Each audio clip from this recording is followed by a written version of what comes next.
here we are for more from the Book of Numbers, having done the wilderness complaining traditions last time. The nice thing about those stories is, they're all basically in a row in the text. They're all grouped together, but also they all share, as we talked about, a common theme, a common tradition. The tough part about the rest of Numbers is that it really doesn't, for the most part. I often refer to Numbers as like the junk drawer of the of the Pentateuch. It's like a grab bag. There's all kinds of stuff floating around, seemingly random material that makes up the rest of this book, which is, I think, one of the reasons that people find it so hard to engage with. It starts with the census, and then we learn about the Levites, and we get some laws, and then we get a bunch of other narratives, not just the wilderness wandering or wilderness complaint ones. We get laws and more laws. There's more laws after that. Some of the clusters, some of the logic sort of makes sense in the order that it's presented to us. Some of it really does seem a little scattershot. Which left me with kind of being in a rough position of trying to figure out, once I did the coherent material in the middle of the book, what was I going to do to make up a second session on Numbers that captured something of it. I could have picked any kinds of things to talk about, I suppose, recognizing that in just 2 sessions on Numbers, you can't do it all. So I'm skipping water from a rock, and I'm skipping Balaam, even though I love that passage. Instead, I chose to take this session to highlight a selection of laws circling around a central theme. Not that they're thematically collected within the text itself, but they're all on this theme. And if you couldn't tell from the reading, or if you didn't do the reading, that theme is women. And most of the texts that we're reading for today are, I think, relatively obscure, which I suppose is true of most of the Book of Numbers. I should start by saying that obviously women is something of a sensitive topic for the Bible. I don't think the Bible likes to be asked about it.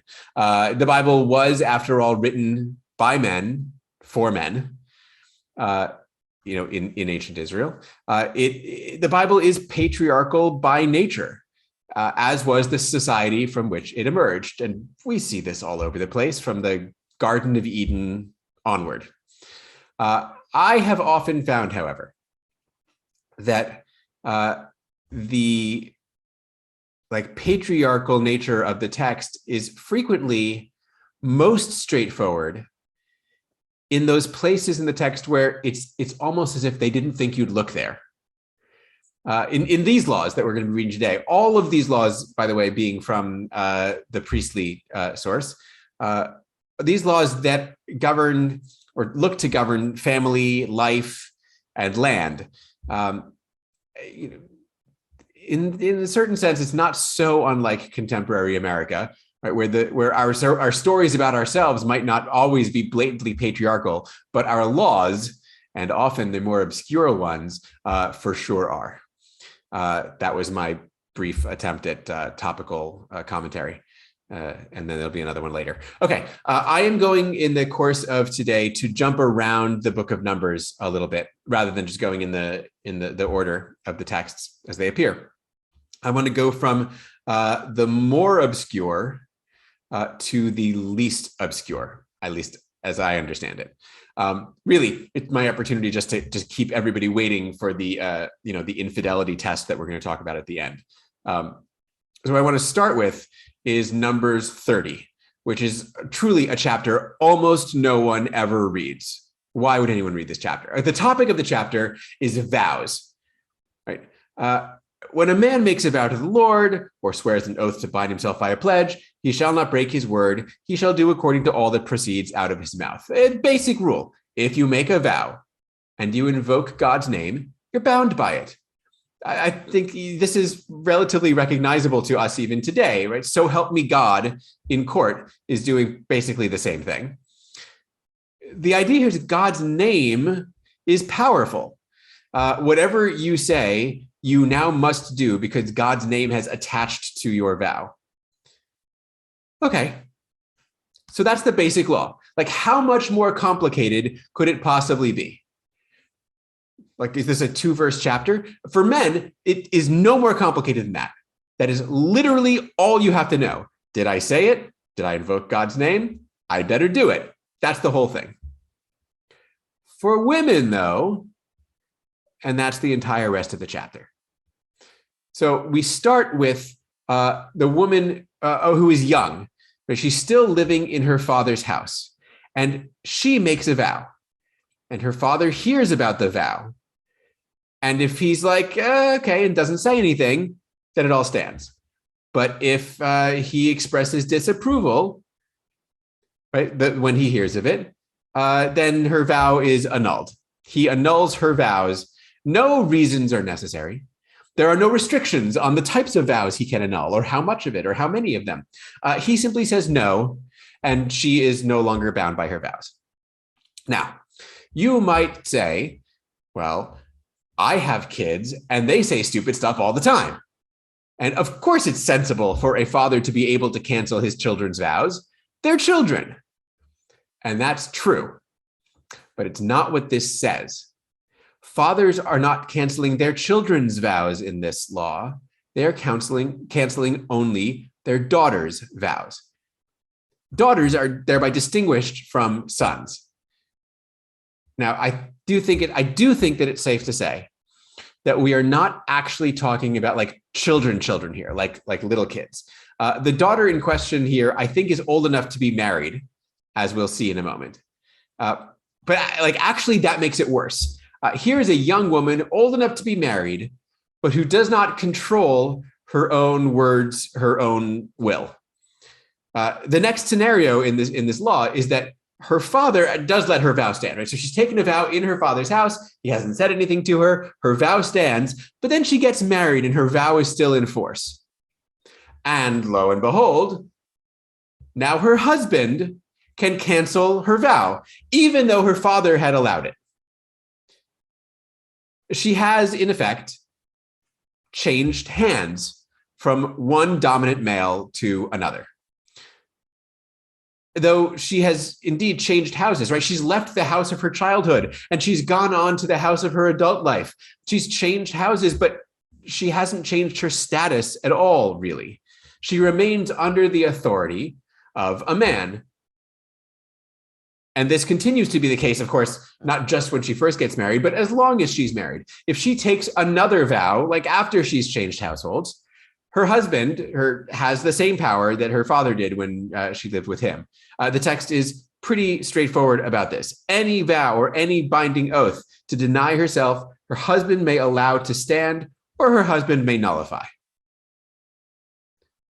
And if there was any doubt at all that all of this has to do with male control over their own households, men's households, we have in the middle of the chapter the exception to these rules about vows. The women for whom a vow is binding like that of a man are those who are divorced or widowed. Right? They alone have the same authority as men, at least in this regard. Right? There is simply no man in their lives to tell them no. So they have some agency in a way that they're married and beparented friends may not, but they're also, as widows and divorcees, extraordinarily socially vulnerable. Right? It's really clear from the rest of the Bible that being divorced and being widowed are not states any woman wanted to live in, right? Even if they suddenly had like authority over their own vows. So, I mean, what I want to suggest is that this law, this whole chapter is about vows, right? That's the like nominal topic of the thing. But the law is really about male authority over women. Women who live in a household with a man are always under his control. Right? They lack agency. And I would say remarkably, given what the Bible is, they lack agency even in their own devotion to God. A vow is the strongest possible speech. if a man can override a woman's speech, even when it's a vow invoking God's name, you can only imagine what kinds of power men exerted over like regular women's speech. Our next example, to move along, the next example, next passage is from Numbers 27. So moving back a little bit, the situation here is that the Israelites are getting ready to enter Canaan and take possession of their land. And each family, each clan, each tribe has its assigned territory. Land, and you'll remember this from when we were back in Leviticus, land is inviolable, right? It's God's land. We're just tenants on it. So when God determines who lives where, it has to stay that way, basically forever. This is the point of the law of the Jubilee, right? And after 50 years, no matter how the land has been passed around in the meantime, it all reverts back to the way God wanted it. We also know, to add to the background here, that inheritance of property and land goes from father to son. You think about the story of Isaac with Jacob and Esau, right, fighting over the inheritance. You couldn't really have a decent patriarchy without patrilineal inheritance. So that's the background. Here's the deal. This one guy named Zelophehad, and I would, if we were in a classroom, I'd say, now everyone say it with me, Zelophehad. It's like the most mellifluous Hebrew name, and even if it looks and sounds ridiculous. So Zelophehad, okay. It turns out this guy died in the wilderness. As of course, the whole generation died in the wilderness, or dies in the wilderness. And in theory, of course, his sons should inherit the land that he has been assigned, right, like in Canaan. But he doesn't have any sons, right? He just has 5 daughters, right? And I don't know, for those of us, it's not even me, but for people of a certain generation, right? The Zelophehad has 5 daughters. All I hear is, I have 5 daughters. That's Fiddler on the Roof for the non-Jews. Okay, he's got 5 daughters, no sons. And they are concerned with no sons to inherit. Does Zelophehad's property just, I don't know, like disappear? What happens to it? Does it get absorbed by some other tribe? And this is a question for which Moses actually has no answer. So he brings the case before God, inquiring of God directly. And the answer is, perhaps given the patriarchy, somewhat surprising. You know what? These 5 women are right. And the daughters of Zelophehad do indeed get their father's hereditary landholding. And what's more, we're presented, given this like case example, okay, let's lay out the formal rules of inheritance. The order goes, first it passes to sons. If no sons, then to daughters. If no daughters, then to the man's brothers. If no brothers, then to the man's uncles. And if the man has none of these things, it goes to the nearest relative within his clan. Remembering, the concern, again, is to keep the land in the family as much as possible. Now, I think we should admit that for a patriarchal society, this is pretty cool, right? Yes, sons inherit first, but then it goes to daughters. Right? I mean, I do think that's sort of revolutionary. You can imagine, certainly, I think, a world in which if the man had no sons, it went directly to his brothers. Right? That would be perfectly logical and almost expected. So, a solid half a thumbs up for this law. This, semi-satisfactory feeling lasts for all of 9 chapters. Because the very last chapter of Numbers, chapter 36, comes back to the case of the daughters of Zelophehad, with a reminder to all of us that the rules of the patriarchy are deep and strong and unavoidable. So what's the situation? Some of Zelophehad's kinsmen come to Moses with a new concern. And they're like, look, right, God commanded you, Moses, to give the land for inheritance by lot, right? That is, God's decided where everybody lives. and also commanded to give the inheritance of Zelophehad to his daughters. Okay, but since it's the case that when women marry, all of their possessions transfer to their husband, then when Zelophehad's daughters marry, their land, right, our tribe's divinely given inheritance, will pass to whomever they marry. So what happens if they marry men from outside our tribe? What if they married a bunch of, Issachar guys? Suddenly we're down a plot of land that was supposed to be ours, given by God. But it's bad for us. We lost land, but it's also going against the divine will. The answer, of course, in this case, I think not surprisingly at all, is, they're right. The daughters of Zelophehad have to marry within their own tribe. That's just the land thing overrides free will, or free choice at least. They have to marry within their own tribe. And you know what, just like I did before, we're going to make it a whole rule. Every daughter who possesses an inheritance in any tribe of Israel will marry someone from within her own tribe so that the Israelites can continue to possess their ancestral inheritance. And again, the concern is that no inheritance pass from one tribe to another tribe.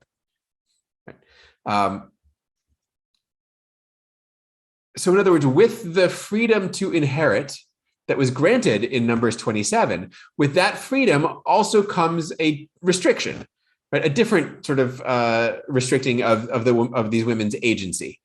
And at the end of this story, and at the end of the book of Numbers, this is the end, the daughters of Zelophehad do indeed marry, and of course within their own tribe, just as they're supposed to. What's maybe not instantly apparent is that, like, all the good we felt in Numbers 27, right? The entire notion of women inheriting their father's land and how great that is, that the whole thing is basically entirely theoretical. Yes, the land goes to his daughters, but his daughters have to go right back to men, right? It's really just replicating the passage from under the father's authority to under the husband's authority all over again. Not with vows this time, but rather with land ownership. The daughters of Zelophehad get to inherit their father's promised property in Canaan. But they get married here in the wilderness before Israel even enters Canaan to take possession of it. So yeah, they inherit the property, but they never actually own it. There's not a single second where they stand on that land in Canaan and control it. They may hold the prospective title to it for these 9 chapters, but it's never theirs.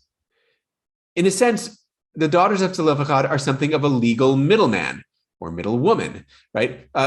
They're transferring this property from one man to another. And so for all of the women in the future who are to inherit, about whom this law is given. In other words, even with the daughters of Zelophehad in their example, the land always really belongs to men. It's just sometimes we need women to help, like, bridge the gap between the men. And now, with spirits high, let's turn to truly one of the more grotesque passages in the entire Bible. Tucked between a law about sacred donations to priests and the law of how to become a Nazirite, whatever the hell that is, between those comes the law of the infidelity test. And here is the setup. A man's wife has cheated on her husband, has gone astray, and broken faith with him, in that a man has had carnal relations with her, unbeknownst to her husband. Okay, a woman has cheated on her husband, and she keeps it secret. She's not about to tell, and there's no witness against her, right? So she's cheated, there's no witnesses, but he's suspicious. Or, and here's the important part, or she hasn't cheated and he's suspicious anyway. The whole test is based on this uncertainty. The husband thinks she's cheated on him, but he has no way to verify it. So how can he find out the truth? Before we get into the ritual to determine whether she's guilty or not, I'm going to ask a question that I think is implicit in the text, which is this. Why is the husband suspicious in the first place? It doesn't say so, but I think the logical answer is that she's pregnant and he doesn't think it's his. Obviously, I'll tell you in a second, it'll come up why I think this is likely.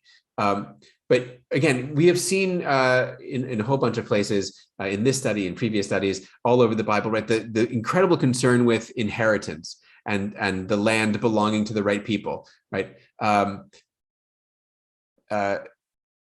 Paternity was of huge consequence. That's why there are laws against adultery. That's why we have all of these family relation laws. But paternity is, without paternity tests, of course, the only way to tell if somebody has cheated or not is like an oath of some sort, right? They have to, as with the vows, right? They have to invoke the God's name, which is powerful and scary. So my suspicion here is that she is pregnant, and he is concerned that the child may not be his. Okay, what is the ritual to determine if she's a cheater? It's not actually so far off from perhaps more familiar rituals to determine, like, is a woman a witch? How do you tell if she's a witch? You burn her, and if she dies, she's not a witch. And okay, it's not that bad here, but there's a whole category of these kinds of tests in the ancient world that they're called water tests that involve either like putting somebody underwater or into a river and seeing if they float or if they drown. The floating, I admit, might be Monty Python, but it's the same idea. Here we have another water ritual. So what happens here? The priest brings her forward. She stands in the sanctuary. That's what before the Lord means. And the priest takes some water and some dirt from the sanctuary floor, and he mixes them together, which is already gross enough. I think we talked some weeks ago, somebody asked a question like, is there a mechanism for cleaning the floor of the sanctuary with all the blood? And I was like, not in the Bible. So anyway, taking dirt from the floor, gross, and mixing it with this water.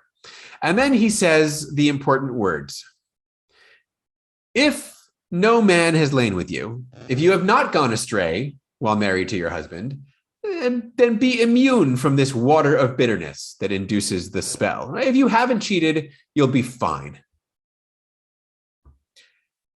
But if you have gone astray while married to your husband and defiled yourself with a man other than your husband, and here he goes ahead and says the thing, may the Lord make you a curse and an imprecation among your people, or an execration, as the Lord causes your thigh to sag and your belly to distend. May this water that induces the spell enter your body, causing the belly to distend and the thigh to sag. What does that stuff at the end mean? That is like clearly the bad part, the punishment. It is, for most readers, a little unclear, in part because it employs euphemism. I will admit this is the JPS translation that I've put up here. The NRSV translation is a little bit clearer, in part because it simply translates the euphemisms into more contemporary language. May this water that brings the curse enter your bowels and make your womb discharge, your uterus drop. Okay, so you have to remember that the word belly, from the JPS version, can indeed often mean womb, and the word thigh, right, cause your thigh to sag in the other translation. Thigh is a pretty common biblical euphemism for genitals, male, or as here, female. The most famous example of this while I'm on the topic, being where Abraham has his is sending his slave to go get a wife for his son Isaac, and he makes him swear an oath that he won't rest until he finds a wife. And he says, "Place your hand under my thigh and take this oath." And there, almost for sure, thigh is euphemism. Anyway, here too, thigh a euphemism for female genitals. So what is being threatened here, I think, is pretty clearly miscarriage, right? It'll make your womb discharge. And this is why I think that the woman is pregnant when the husband grows suspicious, right? Because the idea is she's pregnant, and if it's not his child, when she drinks this thing, she's going to miscarry, thereby solving the problem of an inheritance at the very least.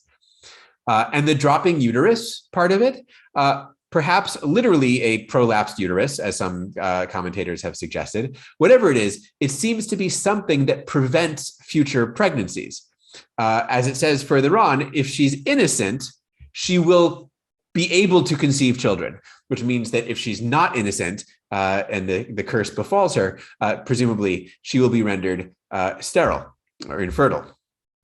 So two parts of this. The getting rid of the pregnancy that is the cause of the consternation right now, and also the prevention of future pregnancies, all of which obviously is terrible.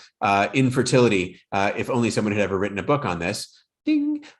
Infertility being a terrible, or like a really shameful and much to be avoided fate for women in ancient Israel, as the Bible tells us over and over.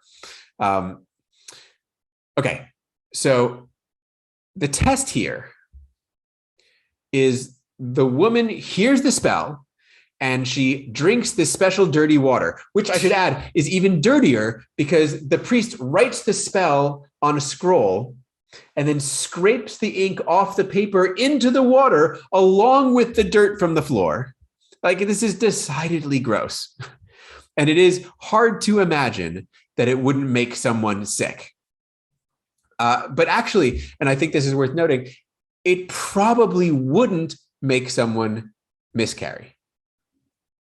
In other words, I suspect this is a test that perhaps never really resulted in a guilty verdict.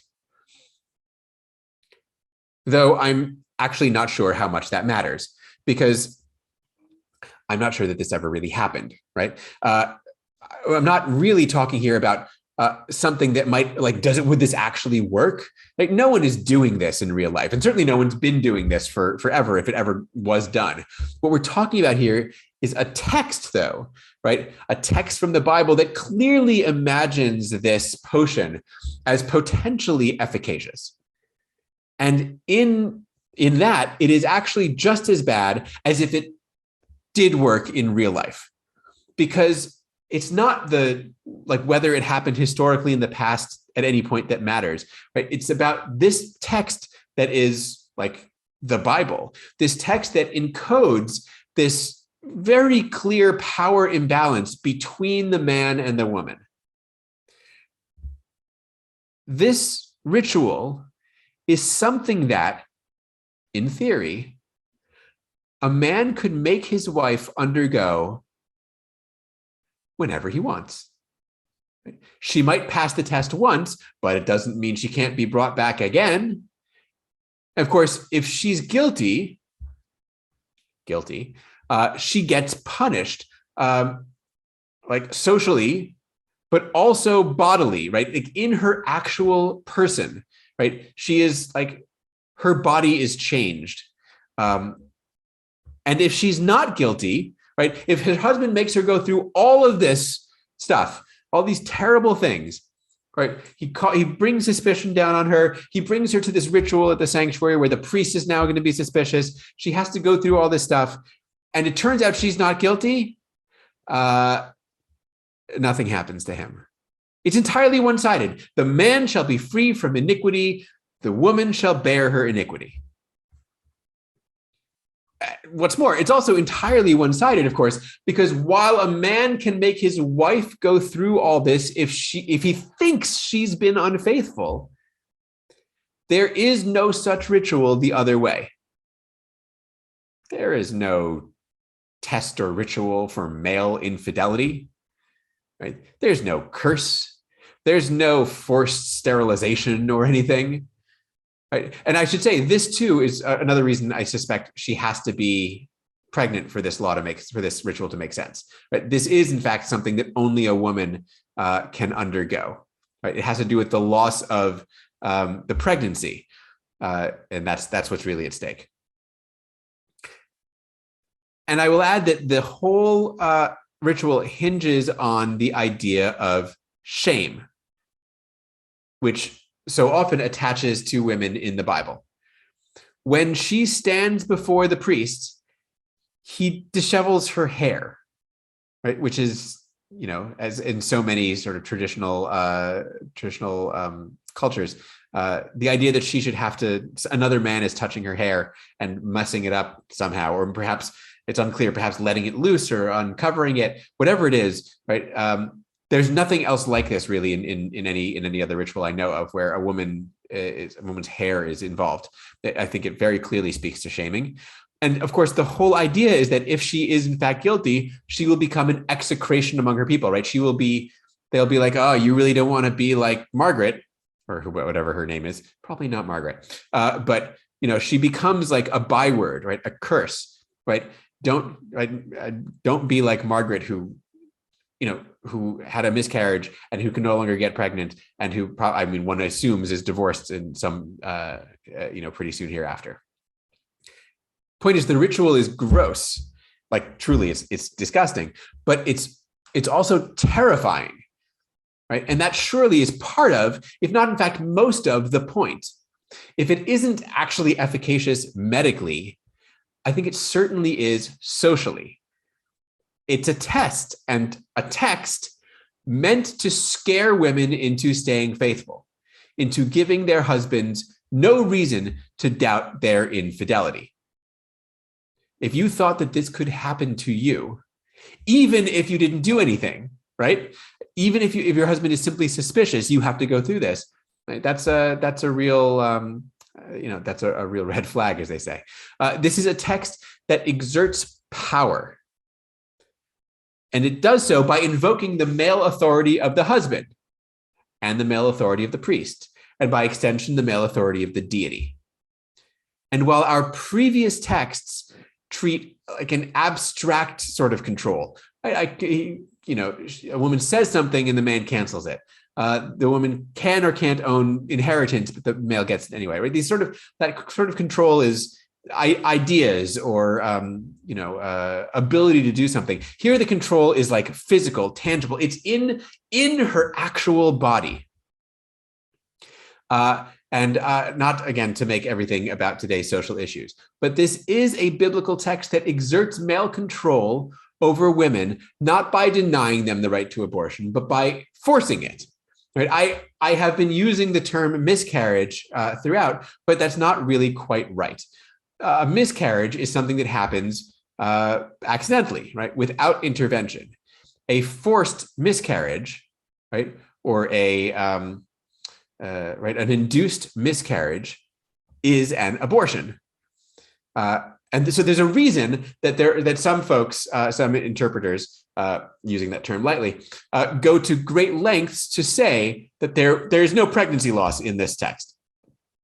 But wishing does not make it so. The text is obviously not meant, we can admit, it's not meant to be a statement about whether abortion is right or wrong. Right? This is the ancient world. There were, we know that people were having abortions. We have medical texts from all across the ancient Near East. This text is not like, well, let me weigh in on the rightness or wrongness of abortion. That's our issue, not theirs. So it's not really about abortion, even as it invokes it, but it is decidedly about control of women's bodies.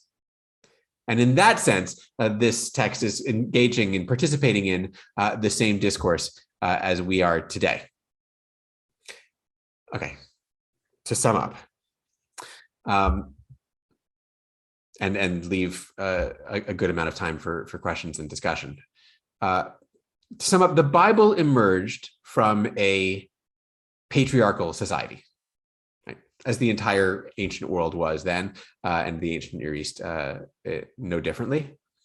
And we have these laws that reflect that patriarchy in ways that are explicit and implicit, direct and indirect. We also have narratives, of course, that invoke the patriarchy, perhaps, again, implicitly or explicitly. Whatever. Last week we just read about Aaron and Miriam. They both complain, and Miriam alone gets punished. But the inherent patriarchy of the Bible, because of the culture that it came out of, isn't a problem like just by itself in isolation. The past was different. We recognize all the time that standards and values change, right? We know, back then they thought it was okay to own slaves. And we know that that's not the case now, right? It's okay that the past is different. And that we can recognize, back then, everything, of course, was patriarchal back then. That's just how the world was. So the problem isn't that the Bible itself is patriarchal. The problem is that we invest the Bible with an authority that reinscribes that patriarchy today. Not only do we proclaim this, roughly 2,500-year-old text as the source of our contemporary morals, but we also end up creating our society and its social policies on the basis of this text.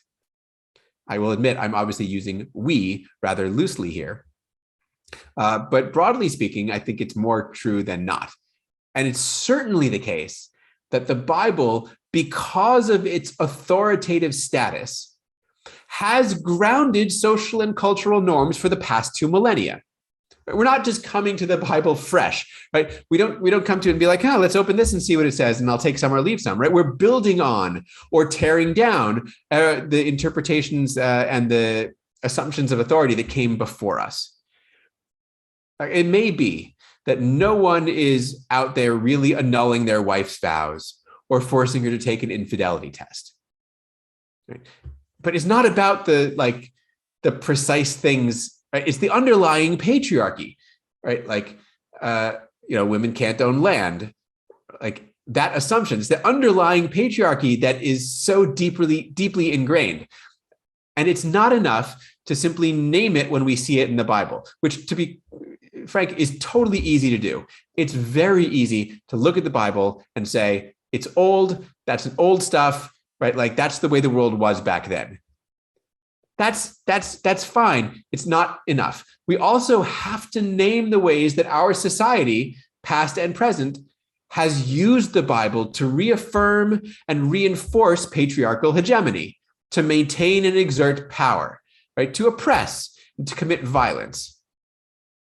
I would venture to say that no text has ever been more responsible for the oppression of women than the Bible. I think we have to recognize that the Bible isn't all pure, good light and truth. It is in many ways, and certainly it has been used in many ways as a bad text, right? As a bad text and badly. And I think part of what I was pointing to today is that it's not always in the famous places where that shows up, but sometimes it's in these obscure, less read passages that I think some of this becomes most apparent.